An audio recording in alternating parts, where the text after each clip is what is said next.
Кутмандуу күнүңүздөр менен назарыңыздарда дүйнө жаңылыктары. Дүйнөлүк маалымат булактарына таянуу менен акыркы окуяларга баам салмакчыбыз. Каналыбызга каттала кетиңиздер. Жакынкы чыгыштагы кырдаал соңку суткада өзүнүн эң жогорку чыңалуу чекитине жетти. Дүйнө коомчулугу эки лагерге бөлүнүп калгандай болду. Региондогу аскердик аракеттер глобалдык тирешүүгө айланууда. Акыркы 24 сааттын ичинде Иран Израилдин аймагына карай ракеталардын жаңы толкунун учурду. Буга жооп катары Америка Кошмо Штаттары жана Израилдин авиациясы Тегарандын айланасындагы абадан коргонуу системаларын, Шираз жана Арак шаарларындагы ракета чыгаруучу стратегиялык заводдорду бута алды. АКШнын коргоо министри Трамптын администрациясында согуш министри катары белгилүү болгон Пит Хексет журналисттерге берген билдирүүсүндө Иранга каршы аеус аракеттер көрүлөрүн эскертти. Ал душманыбызга эч кандай кечирим, эч кандай ырайым болбойт деп билдирди. Вашингтон басымды жана соккуларды мындан ары токтотпой тургандыгын ал убада кылды. Президент Дональд Трамп 14 мартка караган түнү Ирандын Харк аралындагы ири мунай терминалы жана бардык аскердик буталар толугу менен жок кылынгандыгын жарыялады. Бул чабуул жакынкы чыгыштын тарыхындагы эң кубаттуу бомбалоолордун бири катары сыпатталууда. Эскерте кетсек, Иран өз мунайынын 90%-ын дал ушул Харк аралы аркылуу экспорттоочу. Ошону менен бирге Вашингтон аймакка кошумча 5000 жөө аскерди жана аскердик кемелерди жөнөттү. Ал эми кургактагы аскерлер министри Дэниел Дрискол билдиргендей, АКШ жакынкы чыгышка Украинадагы согушта сыноодон өткөн 10 000 дана дрон тосуп алгычтарды багыттады. Бул жасалма интеллект менен жабдылган Меропс жана Бумблеби учкучсуз аппараттары Иранга каршы колдонула баштады. Ал ортодо Ирактын батышында АКШнын 2 аскердик учагы кагылышып, 6 аскер кызматкери каза болгондугу кабарланды. Ливандын борбору Бейрут соңку суткада эң оор соккуларга дуушар болду. Израилдин авиациясы шаардын борбордук жана түштүк райондорун тынымсыз бомбалоодо. Бир сутканын ичинде 25тен ашуун жай тургун, анын ичинде жаш балдар набыт болду.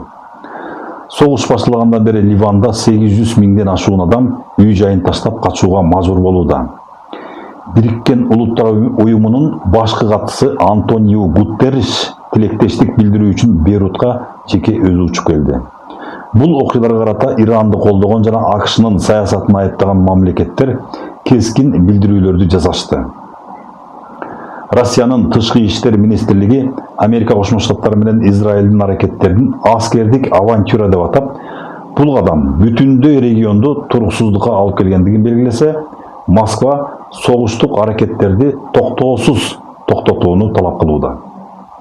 Кытай бул соккуларды Бириккен Улуттар уюмунун коопсуздук кеңешинин уруксатысыз жасалган агрессия катары баалап, эл аралык укуктун бузулушу катары айыптады. Пхеньян болсо эң кескин позицияны карманууда. Ким Чен Ын Израилдин аракетин мыйзамсыз агрессия деп атап, Иранга ракеталык технологиялар менен жардам берүүгө даяр экендигин кыйытты. Ошону менен бирге Түндүк Корея жаңы ракеталык сыноолорун өткөрүп, өзүнүн аскердик кубатын көрсөтүүдө. Ал эми Афганистандагы Талибан өкмөтү бул окуяларды мусулман дүйнөсүнө жасалган агрессия катары баалап, Израилди кескин айыптады. Региондогу ири оюнчулар да коопсуздук чараларын күчөттү. Президент Эрдоган кан төгүүнү токтотуу үчүн Иран жана АКШ менен түз байланышка чыгып, Анкараны сүйлөшүүлөрдүн аянтчасы катары сунуштады. Ошол эле учурда Түркия өз чегараларында абадан коргонуу системаларын даярдыкка келтирди. Пакистандын Исламабад жана Карачи шаарларында миңдеген адамдар катышкан Израилге каршы митингдер өткөрүлдү.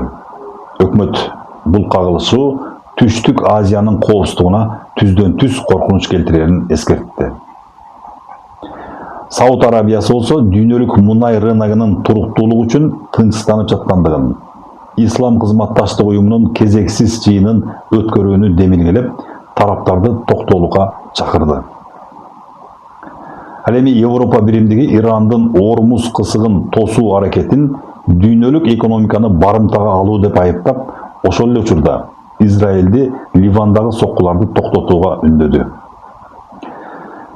Бириккен Улуттар Уюмунун Коопсуздук кеңеши Ирандын соккуларын айыптаган 2817 номерлүү резолюциясын кабыл алса, БУнун эксперттери АКШ Израиль соккуларынын эл аралык укукту бузган агрессия деп аташты. Алдыда АКШнын президенти Трамптын Кытайга сапары жана анын алкагында Түндүк Кореянын президенти Ким Чен Ын менен мүмкүн болгон тарыхый жолугушуусу күтүлүүдө. Бирок жакынкы чыгыштагы согуш өртү бул дипломатиялык аракеттерге көлөкө түшүрүүдө. Ааламдагы соңку жаңылыктар ушулар болду. Мындан аркы окуялардын өнүгүшүнө көз салып турмакчыбыз. Каналыбызга катталууну унутпаңыздар. Кайрадан көрүшкөнчө сак саламатта болуңуздар.